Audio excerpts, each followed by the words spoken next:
Great. Should we get the closing plenary going?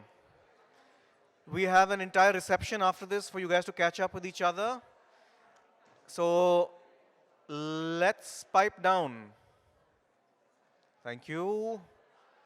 Let's pipe down. Great. Wonderful to see all of you, and a very warm welcome back to our online audience. It's been an incredible day. Sorry, I'm getting distracted. It's been an incredible day of fantastic sessions. I can safely say that in every session that I've been, there's been at least one eureka moment. I hope the experience was same for you. I've been part of one-act plays, other kinds of theater, very passionate debates, a couple of songs. So for me, the D&C Days has lived up to its promise. I hope it has been the same for you. But the show's not over yet. We have a packed and exciting plenary coming up over the next hour or so. And we're going to kick that off in true D&C Days style, like the opening plenary, by inviting Harm and Eugenia back onto stage.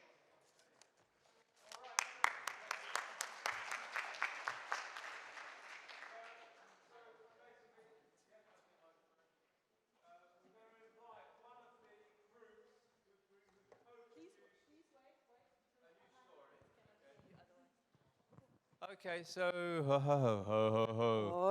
we're going to invite the theatre group CC that was just formed this afternoon in the cardboard theatre session. Here they're coming up. There's just two of them left. Three have disappeared into the ether. A good applause for them. They're going to present you with what is the title of the play? CC opposing to DC, but I invite all the colleagues that were with us in that session.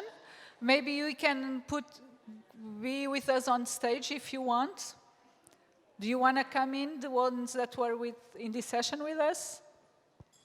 Yes, come. There is also the colleague from Georgia. Do you want to come? Yes, please come. Where is you also, of course? Yeah. Okay, thank you very much. I don't know if I'm missing anyone, probably am, but you are free to join us on stage if you want. Okay, so once you are ready, I'm ready. Okay, so it's 2024 and the world is at risk. Floods, heat waves, storms, storm surges, sea level rise. Millions of people are suffering all across the world. And there is a climate culprit. All of us with our daily choices. What do we need now? We need climate champions. We need to be together. So all of us need to think about when we are consuming, think when we are voting, and we have to be together. So for being climate culprits, we have to be climate champions. So we ask you, all of you, to join this movement for the 7 billion climate champions.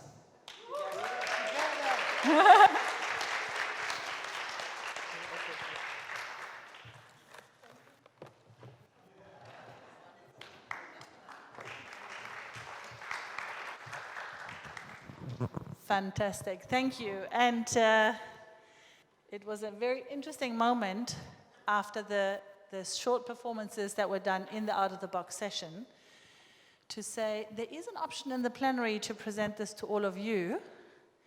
There was a moment of silence. And so I really want to say I commend you for your courage and your perseverance. And I think this is also what we need as true climate champions, for sure. We had a lot of parallel sessions in the course of today. They were energized, they were exciting, they were very diverse. And we cannot give the details, but I'd like to ask Jana and Katie, Tom and Ham to join me here on stage to give you a short flavor of some highlights of what happened in the different tracks. And as you make your way here, is Tom here also? Ah, Tom. Very good. As you make your way here, please also be aware that there will be a more complete summary circulated early next week to everyone from the different tracks with more detail. This is to give you a flavor, and I'm going to start with Jana, I think, on giving us an update on decolonizing climate finance. Over to you. Thank you, Bettini. Hello, everyone. How's the energy level? Woo!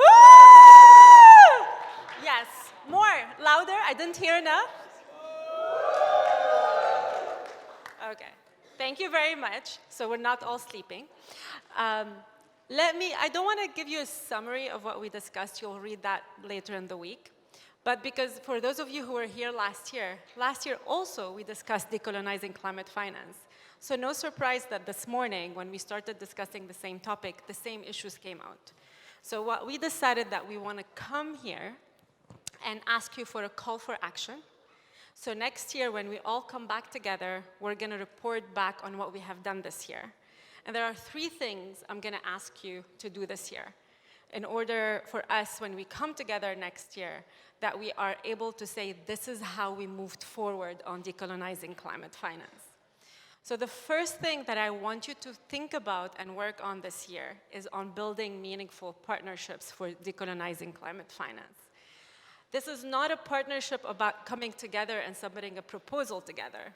We're not looking for a joint call for a proposal or a grant. We're look for partners that would complement you. We spoke a lot in the sessions about building a system of partnerships. Think about that. How are you gonna do it? What are some of the learnings and the failures? And let's talk about that next year. But also, let's also have touch points throughout the year to discuss this. The second thing is on knowledge sharing. We always talk about the righteousness of what are the things that need to happen. But how do we share this knowledge that we know, and how do we make sure that we create space for all voices to be heard? So knowledge can be not only a matter of sharing, but also egalitarian. So this is the second thing that we want you to think about this next year, and we report on the following time we meet up. And in order to do this, we also, something that we discussed throughout all the sessions, about the roles and responsibilities of each one of us. Not one person is going to come and solve all the problems. Not one institution is going to come and solve the problems. It's about us working together and understanding how we complement each other's roles. So I hope with these 3 things, we have a call for action and a plan for us to work together for the next 12 months, and we can actually report on this next year during D&C. Thank you. Thank you so much, Jana. And it fits beautifully with the call for the climate champions to take action. Fantastic. Over to you, Katie. All right, thank you. Hi, everyone. I'm Katie. Been given the impossible task of summarizing 5 hours in 150 seconds. So I chose to pick some illustrative quotes, which, as we'll say, are lightly edited for clarity. The first one is on accountability. We need to be patient, to learn from each other and to listen to each other, but also be bold and willing to tell each other what is not working and who is not delivering. On the complexity of measuring adaptation, which I'm sure we're all familiar with, it's not only a question of development and adaptation, but also humanity. And to decomplexify, if that's a word, this very complex landscape, we need to bring human needs and rights to the forefront. On accountability and climate finance, we are living in parallel worlds and speaking different languages when we come to the table. Transparency is key to reconciling these languages and living in the same world. And a provocative one on finance for locally led adaptation. Money may be going to the local level, but does it create more problems than it solves once it actually gets there? And last but not least, on the role of international financial institutions, there is a, quote, open door for work on accountability, but we still need to push the door. Thank you.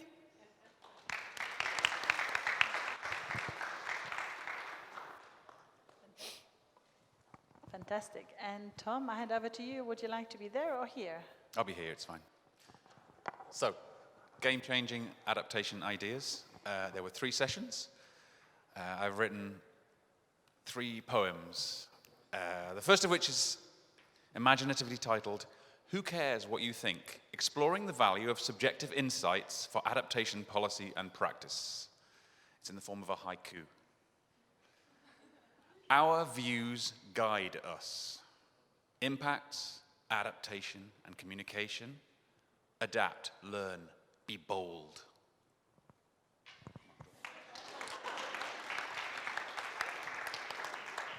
The second poem is called Business Unusual, Transforming Climate Finance for Locally Led Adaptation from Theory to Practice.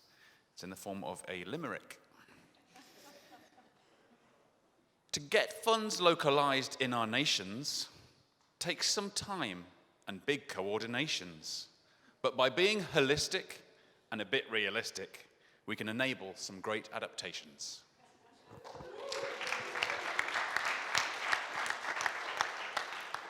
Final poem is called Intersectional Approaches for Just and Effective Adaptation, Bridging Ideas and Action. This is a bit more flowery, a bit more free prose. Recognizing our interconnected differences and characteristics. Intersectionality. Feels like common sense, like things should be. As well as being what we should do for justice, it will give us better outcomes, obviously.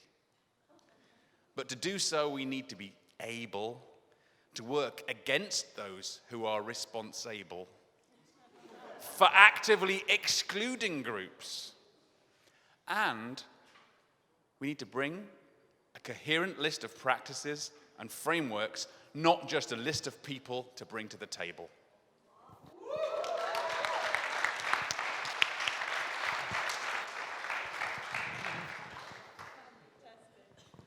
Thank you so much. Tom, I hope you will share this with us in writing. I think they are real gems. Thank you. And this was already out of the box, but we also have a formal report back for the out of the box stream. Would you like to be there or here, Ham? Yeah, this is fine here. This is more in the box sum up of the out of the box sessions. So I'm just going to read from a bit of paper because I'm not very good at all this sort of stuff. So, we're talking about we need a shift in mindset. To create that, one of the ways possibly is by creating new, different physical spaces in which to have our talks, our debates. So we produced a special space. We tried, everybody was talking to each other with a box on their head, and it was very interesting. It produced more focused conversations and a deeper connection, and in some cases claustrophobia, and never wanted to come back to D&C again. And so we went on to co-creation of stories. You saw one of them up here by the theatre group CC. Very interesting, each of the 3 groups. The process was completely different on each of the tables. And that's the marvelous thing about human beings. We have a multitude of roads we can go down when we're trying to find solutions to problems. And with that, we went on to we listened into the session on debate. We're debating different forms of finance. And from the session leader, we got challenging your perceptions of what you hold dear to your heart. I think that's really sums it up for us. So thank you very much.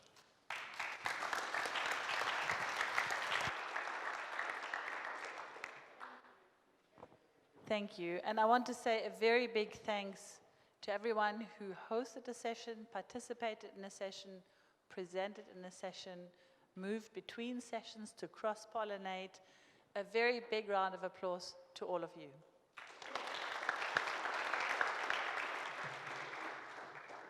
And with this, I hand over a little ahead of time to Aditya. Thank you very much, Bettina, for coordinating what was a very short, snappy, but effective report back session. No one likes long report backs, so that was fantastic. Great. Now moving swiftly on to the next and very exciting part of the closing plenary. We might need to move the slide. Yes, thank you. I'd like to very warmly welcome in our midst Gonzalo Munoz, who's the UN climate change high-level champion, and he's also the founder of Tricyclos, one of the most recognized Latin American companies that works in the space of the circular economy and recycling. And he sits on the board of a large number of institutions, more than I can name quite quickly, Gonzalo, so apologies for this abridged introduction. The floor is yours. We are really looking forward to hearing from you on what to expect on the road to COP30.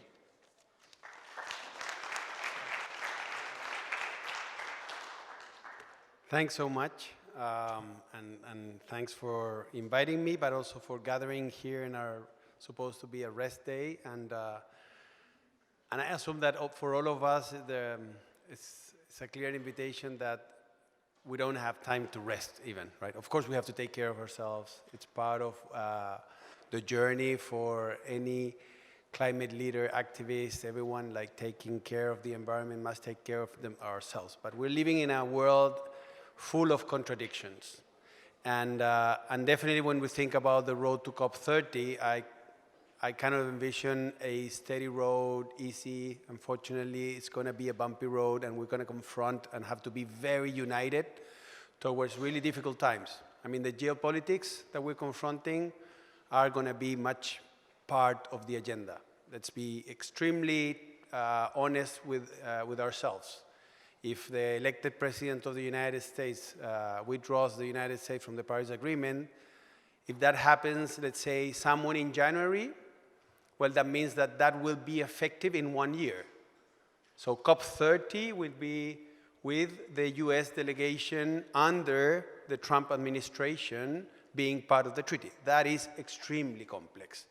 And if you have characters like Javier Milei from Argentina doing what he did last week, then this becomes a very complex scenario. Let's see what happens in G20. I'm sure that most of what we are hoping to see here in Baku is mostly happening in Rio de Janeiro next week, right?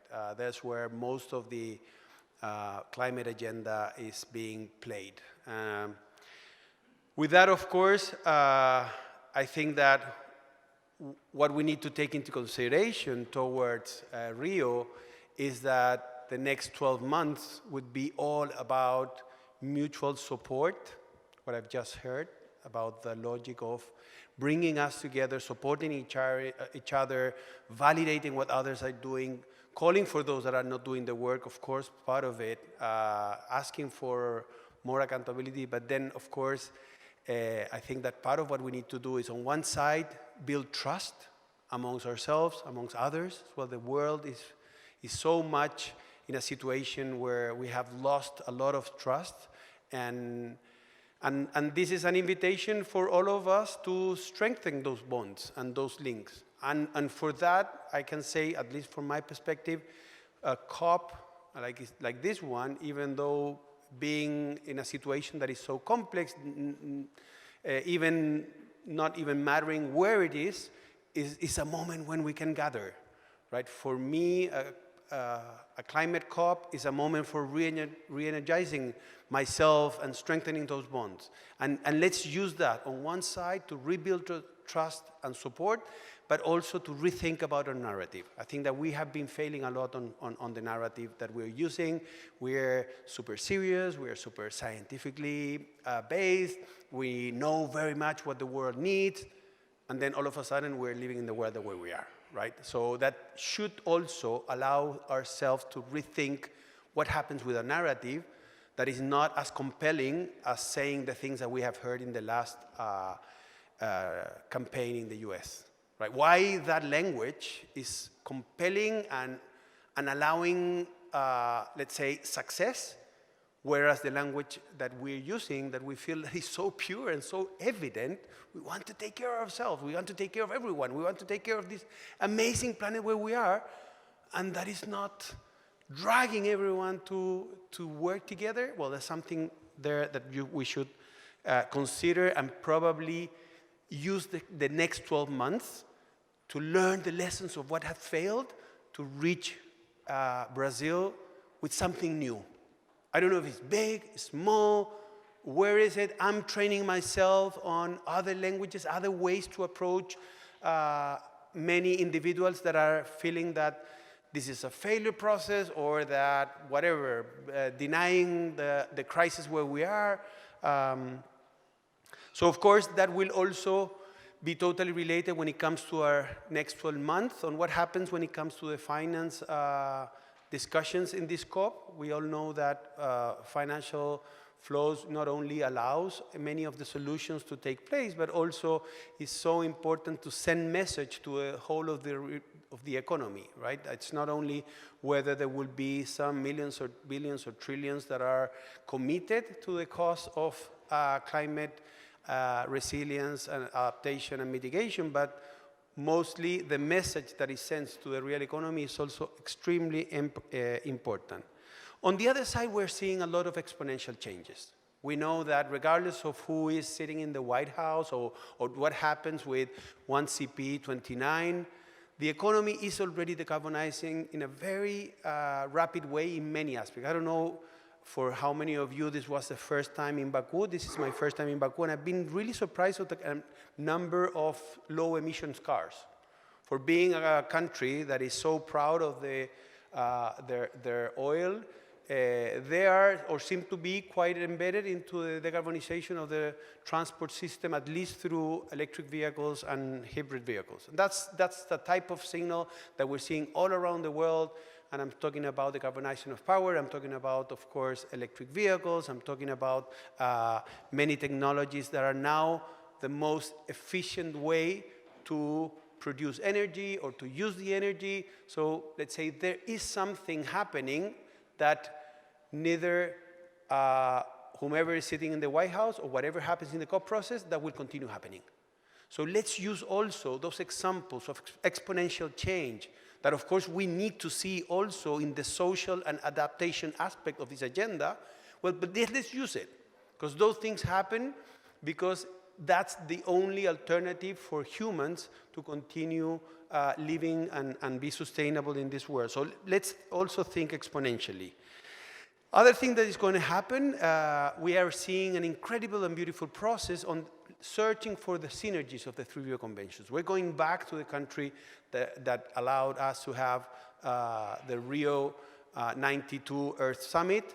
That was definitely, if not the one of the most magnificent moments for the environmental movement. And we're going back to the place where those three conventions started, with a huge expectations that we will find synergies.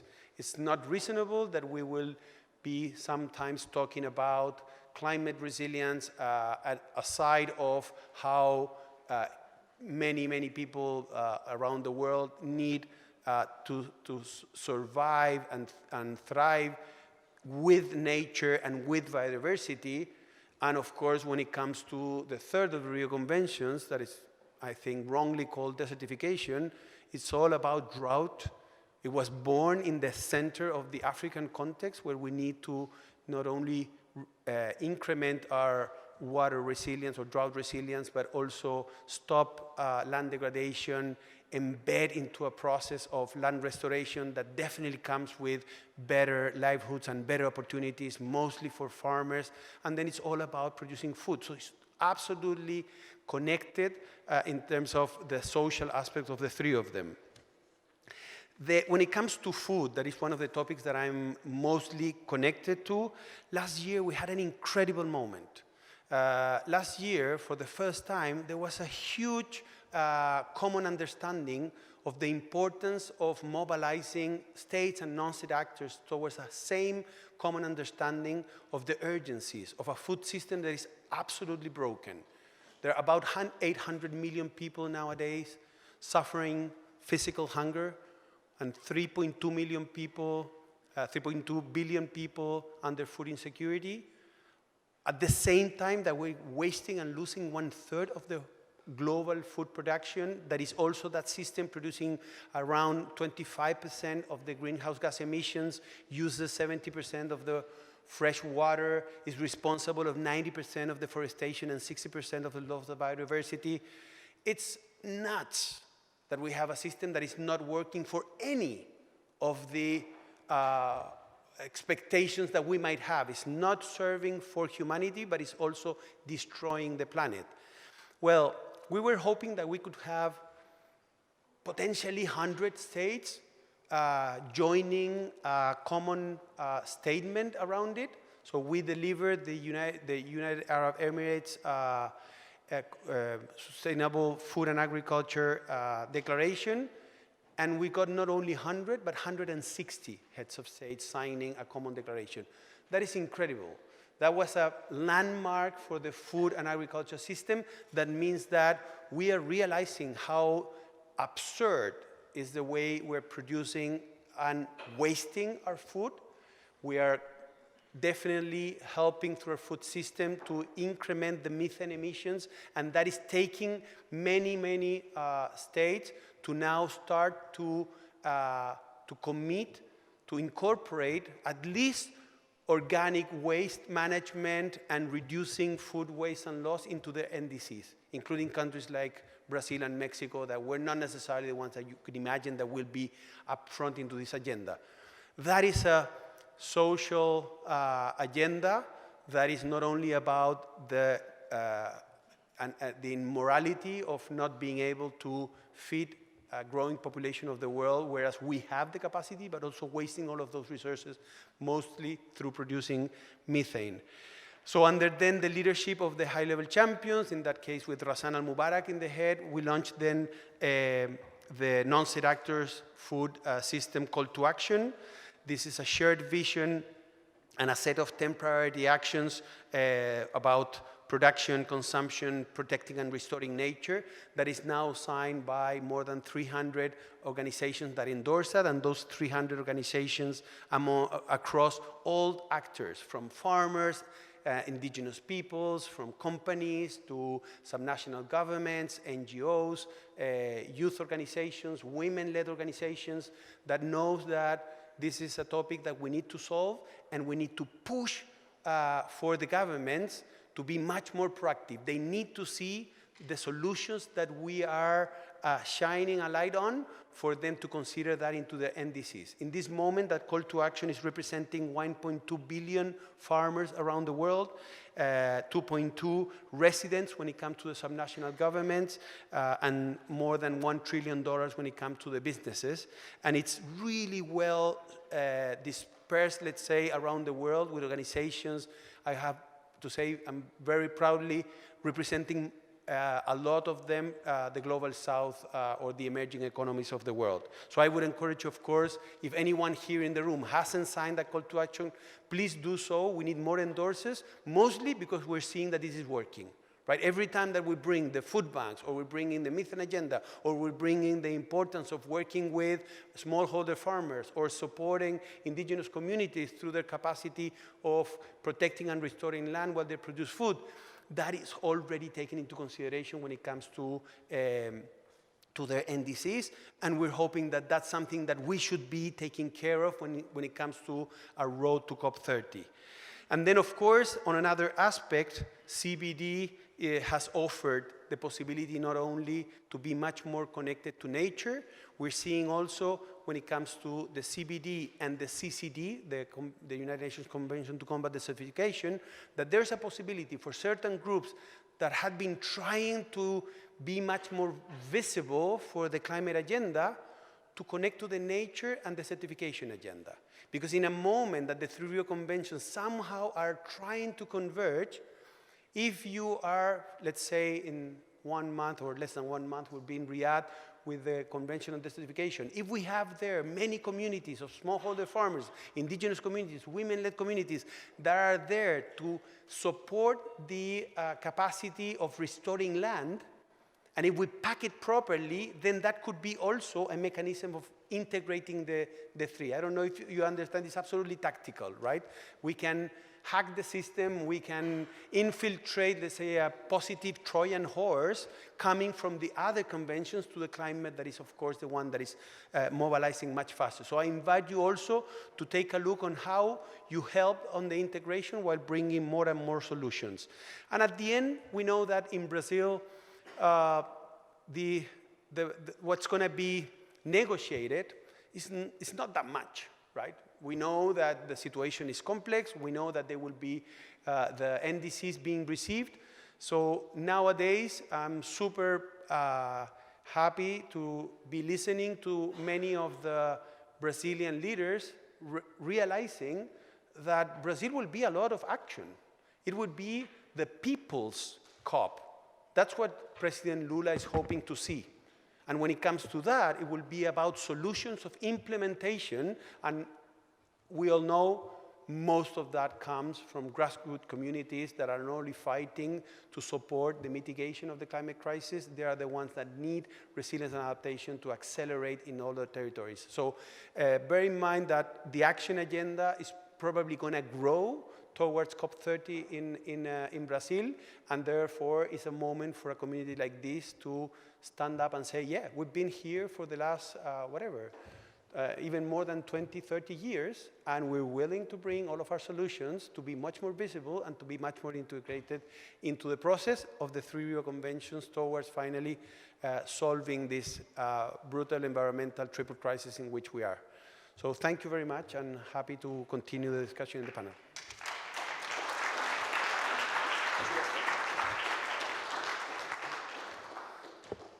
Gonzalo, thank you so much for those very comprehensive, but also inspiring remarks. My main takeaway is that there is a light at the end of the tunnel. It's not all doom and gloom. And it's not a train going against you. Very important. Great. So now we're going to have a quick discussion on the same topic with a couple of others as well. Could I invite Violet Shibutse to the stage, please? Violet, you're the head of the Shibuye Community Health Workers Institution. Please come and take a seat on the stage.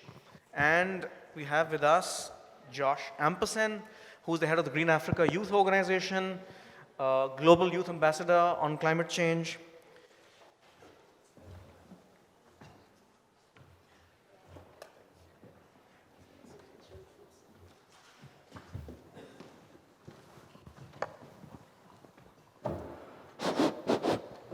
Great. A very warm welcome to the panel. Thank you so much for being with us here today.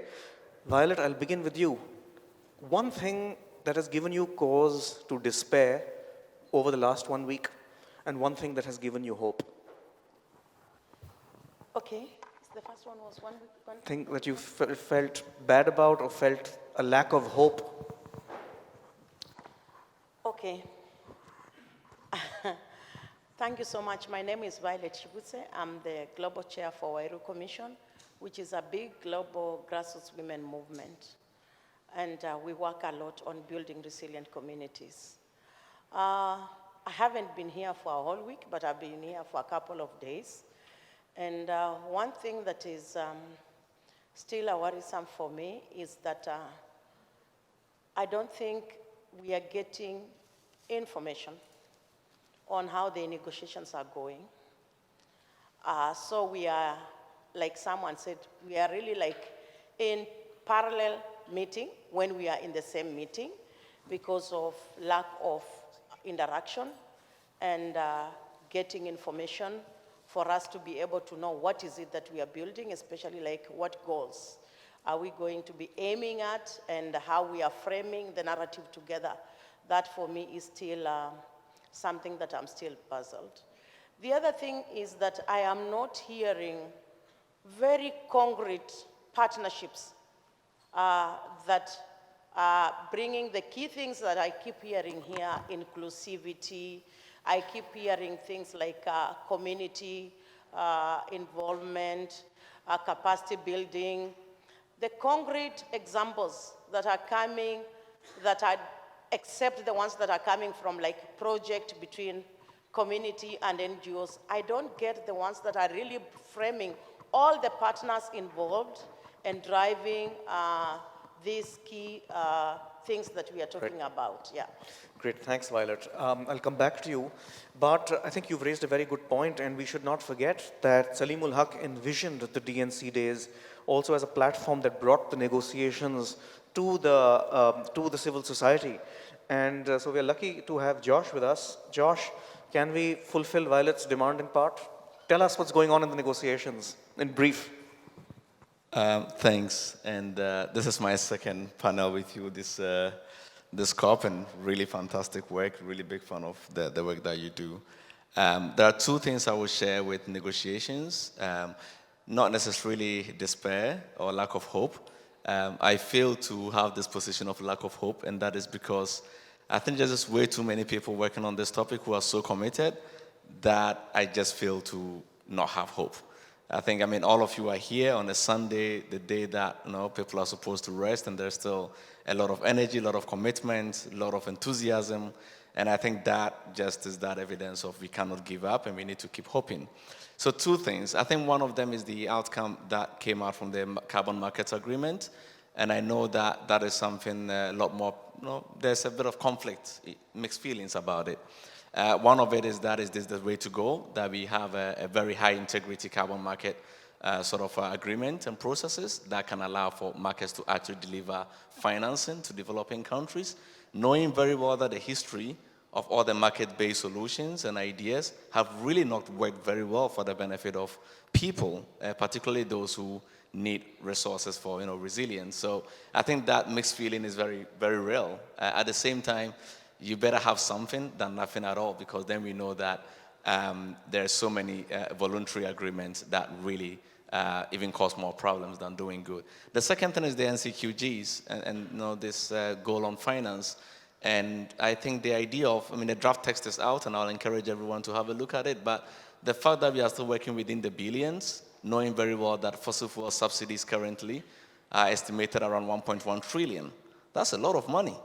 And if we have a goal that's supposed to release financing for clean development, sustainable growth for emerging economies, and that is still within the billions, knowing very well that even for the continent of Africa alone, the adaptation and resilience financing needed is around 1.6 trillion. So I think the goal itself and the NCQGs as a whole, we need to really push back and say we need something that is bigger, better, and has more confidence. And the COP is not over yet. So even though the draft text is out, I think we should all go back in next week and say, this is not enough. Whoever you meet and every negotiator you meet, you need to push and say, this is not enough. We need something better, bigger. And we know G20 is starting soon. So there is a real leverage. And I like what Tom said, responsible. We have countries and leaders that are responsible, but we also know they have the ability to do it. And we need to just call them out and say, you can do it, and we expect you to do it, so deliver on it. So those are the two things I will share, and I'll say that it's not game over, it's game on, and we need to keep pushing because it's possible. Great, thanks a lot, Josh. Gonzalo, I'll turn to you. Please feel free to answer the same question. What has given you hope, and what has given you cause for worry? But also, tell us about the 3 important things that need to happen between now and the same time next year, ahead of COP30, for it to be a success. Okay, a magic wand. That's what we need, number one.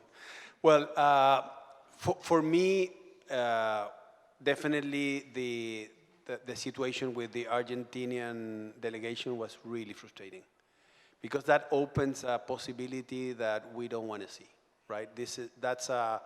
For the people in the room who may not have followed the developments, what happened? Tell us. So what happened is the president of Argentina, Javier Milei, that is a denier of the process and also of the not only climate but also the multilateralism and the UN in general, called the delegation to go back to Argentina, right? So he said, you're all employees of the government, I don't want to have you there, none of you are authorized to talk on behalf of Argentina, you need to come back to the country. That is extremely not only frustrating, we all know that it might be, let me be super honest, maybe in the past we had Argentinian governments that were super vocal and supporting, but then they were not doing the work, right? So some may say that I prefer them to be much more honest than cheating, let's say, and that might happen with many governments. The point is how much it damages the process, the multilateralism in general, and how much it might open a possibility of some other governments doing the same. And then, of course, it's a risk. It's a virus set into the system that we need we need it to be healthy and working as functional as possible. So that's one thing that affects me, and I'm hoping that, and I'm assuming that we will have some kind of level of expression of that in the G20. And again, this is a very childish, I would say, game between Milei and Trump. Having said that, I'm also feeling that there's a pendulum that is going to the extreme, and physics work, and every time that that one force operates, it's displaced, but also generates a vacuum, and I hope that we will see physics operating in this case. One thing that gave me a lot of joy during this week, I don't know how many of you have been into the blue and green zone, but the volunteers, those young people, and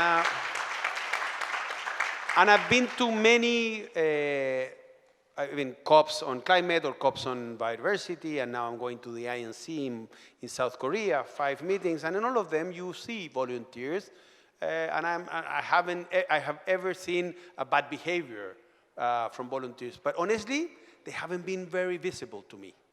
And these ones, they are visible because they are giving love, they are giving joy, they are not only having a great time, but that means a lot for what can be transformed in Azerbaijan. So that gives me a lot of hope for Azerbaijan and for many other countries in the world that might understand that those young people have just planted a seed in their hearts and their minds that definitely for many of them, this will be a life-changing opportunity, and that's something that I think we all should celebrate, not only for them, not only for Azerbaijan, but someone did a great job, right? I would love to find out who was the person and bring that person to Brazil to also coordinate the volunteers over there.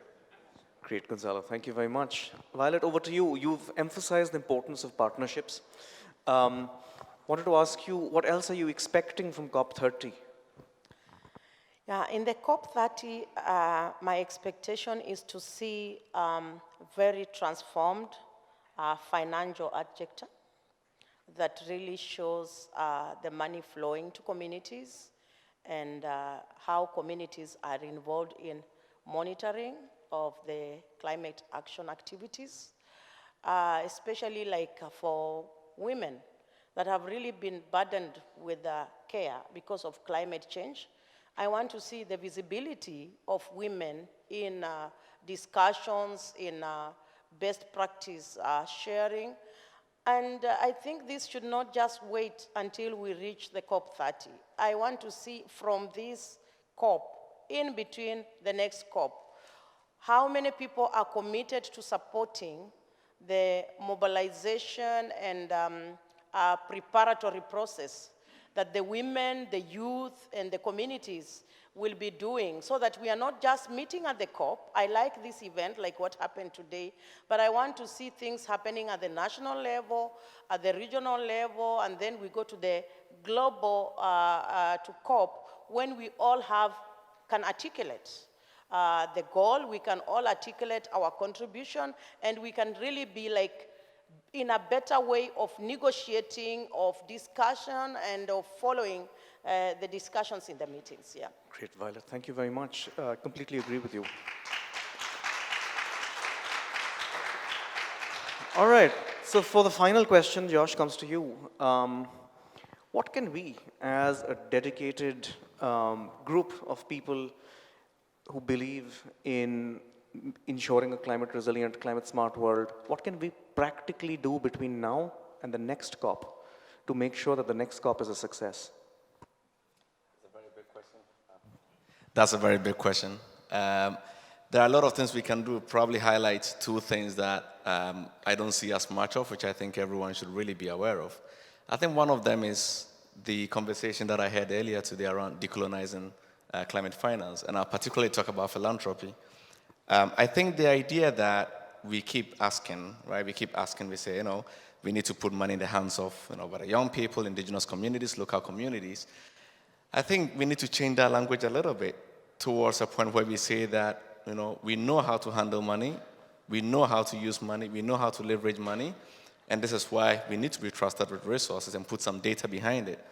And the reason I'm saying that is, if I ask any of you here, which are the most generous countries in the world, I'm sure you're going to give me very different answers. But the top 5 generous countries in the world, there's none of them in the developed world.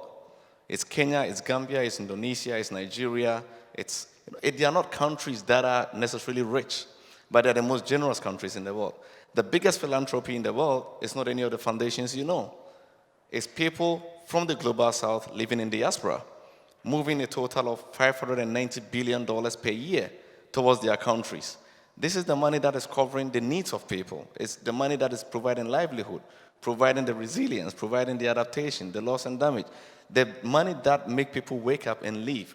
So, and the point is that this shows that the global south and people in the global majority know how to give. They know how to give in a way that provide agency to the people they are giving the money to, that allow them to fulfill their dreams and their vision. And we need to make this very clear that there is extreme leadership in the global south.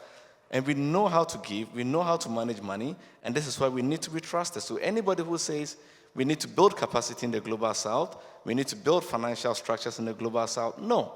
We already know how to do that, and that is why we need new mechanisms and the reformation of the financial sector in a way that hosts resources within these countries.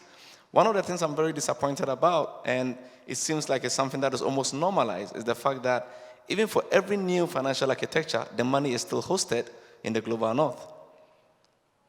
Even though the commitment is we want to set up a new structure that provides financing to global south institutions, the actual physical money will be hosted somewhere in the US or in Europe or somewhere in the global north country. Why don't we have that hosted in the global south countries? Because that, having the finances, the financial structure there allows for building the economies there. So I think that we need to really change the language around our intelligence on this issue, our ability to host, our ability to give, our ability to manage it. That is very important. The second thing I would say is holding policymakers accountable. I think we are not doing that as much as we should do, right? This has been translated as we demand action from our leaders. I think there's part of that which is demanding action. There's another part of it which is literally showing the way and working with subnational governments who are largely disconnected from these conversations. And it's very sad for me to see that, and particularly for adaptation and resilience, I think it's so local to the point that if we almost forget that subnational governments are important, and we always keep engaging and coming here, even at the country level, mostly it's the big cities, the big municipalities who get included in these conversations. You go to most part of outside of the cities and rural areas, the municipal, the mayor, they all don't know, have no idea what is going on, most often. So we cannot leave the majority of these people behind and think that we can actually champion progress and hold accountability by just talking to the ministers and the head of the EPAs and the sort of leaders and mayors in the big cities. We can build a huge coalition from subnational government, and we can really mobilize the local government offices from that level to really drive some of this accountability. Great, Joshua. Thank you so much. That's a fantastic note to end on. A huge round of applause for our panel. Thank you.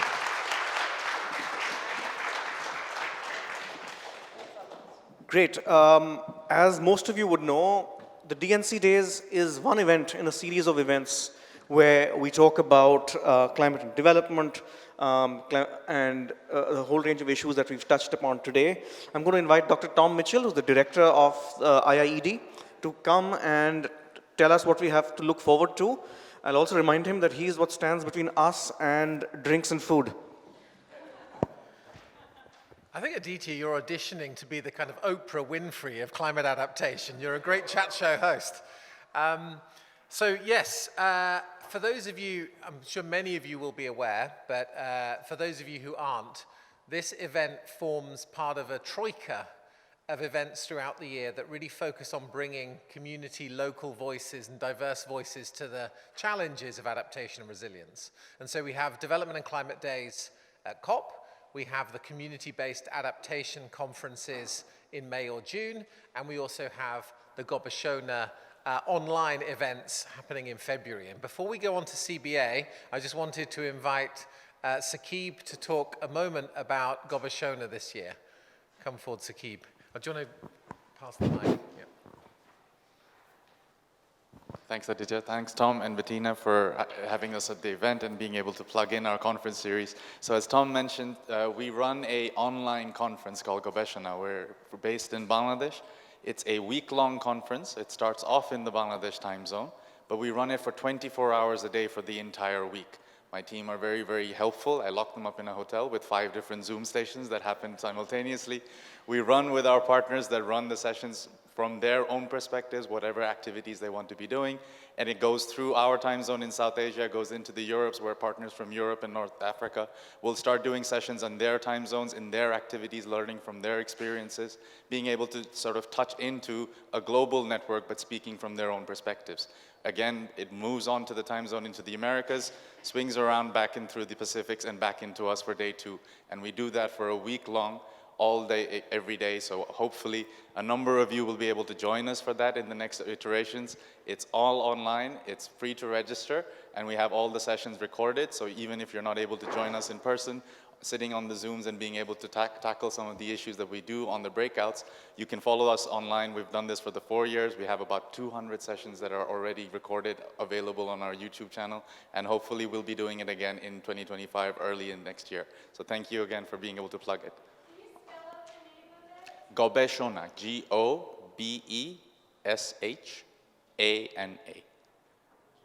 But O-N-A, sorry. I got that wrong. Please follow us on our social media pages. It'll be on that one as well, but I'll hand back to Tom. Thank you. Thank you, Saqib. And fabulous event. I actually had the opportunity a couple of years ago to go and see this engine room in Dakar through the days of the Gobeshona. It's quite incredible. And then the additional part of this troika of events is the community-based adaptation series that was also, I think, a brainchild of Salim many years ago. We're now on the 19th iteration in 2025. 2025. And we had the event earlier this year in Arusha in Tanzania. But for the first time, we have chosen to partner with a state government in Brazil to take CBA to South America.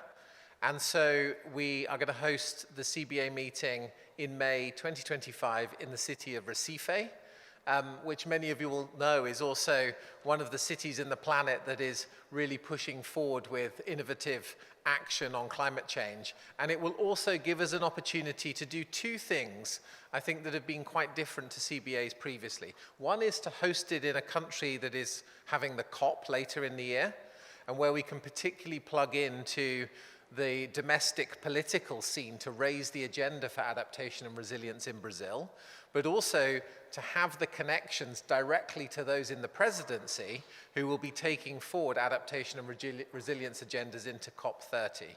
So politically, it's about making sure we're connecting the practical engagement on locally led adaptation, on CBA, and bringing that directly into the messages for COP30. The second is it gives us an opportunity to engage with a set of themes that continue on from Development and Climate Days, but also acknowledge that we have an IPCC special report on cities coming up. We're building informality as a key topic within the climate negotiations for the first time. And being in Recife, we have the opportunity to engage with community projects focused in informal settlements as well. The other thing about Recife that's fabulous is that we've chosen to host the event in the Cais de Sotau. I apologize for my Portuguese, but it is an indigenous peoples museum in Recife telling the story of indigenous peoples in the drought-prone regions of northeast Brazil, and so that will be our setting for CBA. And so if you're interested in joining us, whether in terms of helping shape the agenda or financially supporting the event, helping a diversity of people join the event, please do come and see a member of the IIED team. And just before we close, I'm going to play a very short video from the local host of CBA that has been working with us in the planning, the state secretary from the state of Pernambuco. If you could play the video, please.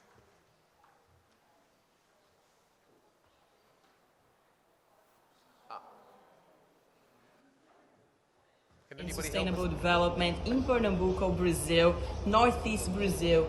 We are so thrilled to receive the 19th edition of CBA, Community-Based Adaptation Conference.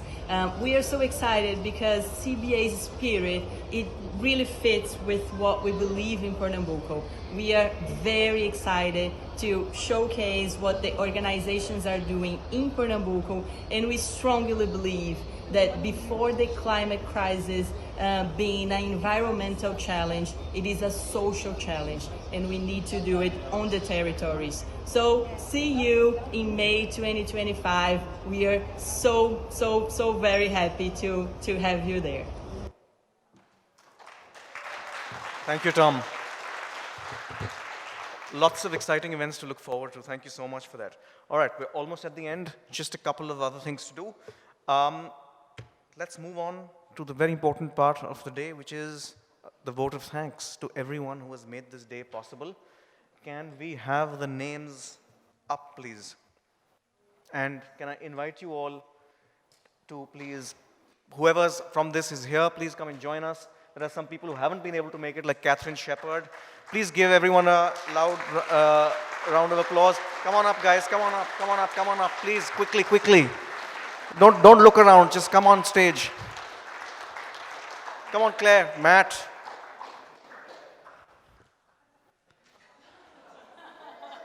Come, come, come, come. Oh yes, Jesse, come on. Yes, there are more of you. Stop hiding. We want to know who to blame.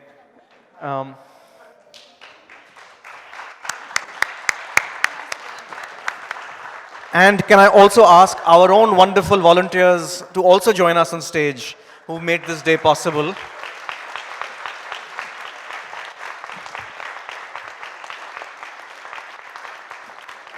What do we do now? Do we take a bow?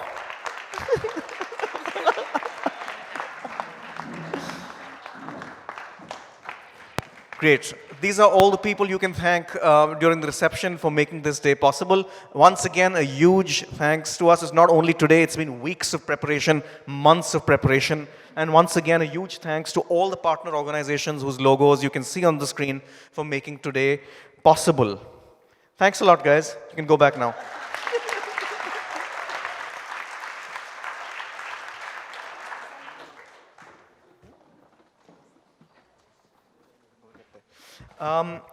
A few final housekeeping things. Do please fill out the survey using the QR code up there. There's an evening reception already and waiting for you. Please do join us for a snack and a drink and a chat with someone who you haven't been able to speak with all day. Do remember what we said in the morning. We have to try and find people who we have not met and speak to them. And lastly, please hand your badges back to us at the reception on your way out. And please look out for the key messages from the D&C Days that will be prepared and uploaded in the next few days. Now, Amy's saying something to me. The evening reception is where we had lunch. And now I'm going to go off stage, and this is formally the closing, but I'm going to hand over to Harm and Eugenia and Bettina to do the final thing.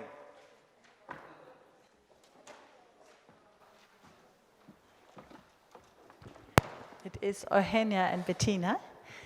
We thought we'd close with a final joint gesture.